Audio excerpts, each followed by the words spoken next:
비디오 스튜 2026학년도 대입 전략. 단순 수치가 아닌 진짜 정보로 승부하라. 수시 지원 전략을 세울 때 전년도 입시 결과는 반드시 확인해야 하는 자료입니다. 하지만 대학마다 공개하는 내용과 형식이 달라 단순 수치만으로 합격선을 예측하기에는 한계가 많습니다. 대입정보 포털 어디가만 참고하면 중요한 세부 기준을 놓칠 수 있으니 입시 결과를 분석할 때는 꼭 산출 기준과 실질 경쟁률, 충원율, 전형별 교과 성적의 의미까지 꼼꼼히 따져봐야 합니다.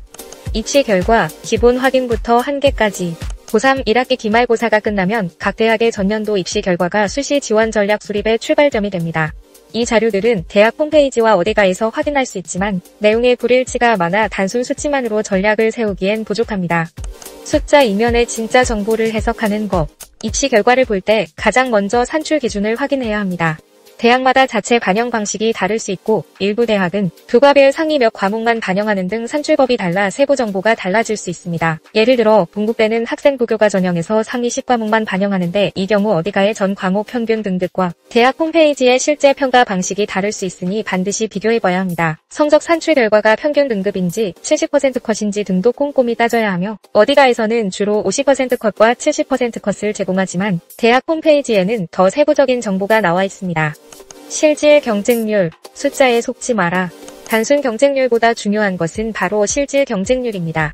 경쟁률이 급등락했다면 전형 방법의 변경 여부와 직전 연도 경쟁률의 특이점을 반드시 확인해야 합니다. 경희대와 한양대 등 일부 대학은 수능 최저학력 기준 충족 여부까지 반영한 실질 경쟁률을 공개합니다.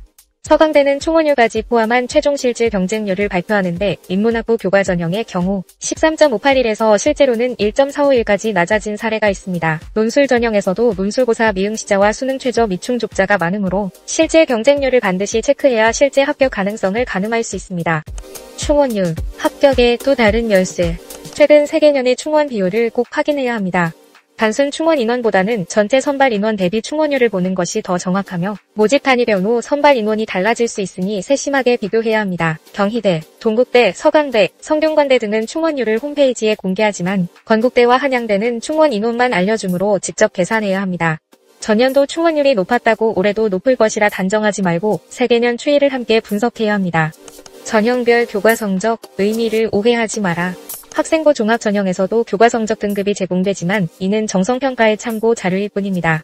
학생부 교과 전형과 달리 학생부 종합 전형은 교과와 비교과를 종합적으로 정성평가하므로 평균 등급만으로 지원 가능 여부를 판단하면 안 됩니다.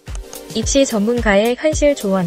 우현철 진학사 입시전략연구소장은 입시 결과를 분석할 때 산출 기준과 전형 방법의 변화를 반드시 확인해야 한다고 강조합니다. 좀 더 명확한 자료를 얻고 싶다면 목표 대학 홈페이지의 입시 결과를 직접 분석할 것을 추천합니다. 전년도 입시 결과 분석, 필승 체크리스트. 산출 기준이 일반적인 방식인지 대학 자체 방식인지 반드시 체크해야 합니다. 경쟁률은 수능 최저학력 기준과 충원율까지 반영한 실질 경쟁률을 참고하는 것이 중요합니다. 충원은 단순 인원수가 아닌 전체 선발 대비 충원율을 확인해야 더 정확합니다. 교과 성적은 학생부 교과 전형과 학생부 종합 전형에 따라 그 중요도가 다르므로 구분해서 봐야 합니다. 마지막으로 어디가의 정보만 맹신하지 말고 반드시 각 대학의 공식 홈페이지를 꼼꼼히 확인해야 진짜 입시 전략을 세울 수 있습니다. 구독과 좋아요, 알림 설정으로 다음 컨텐츠를 빠르게 만나보세요.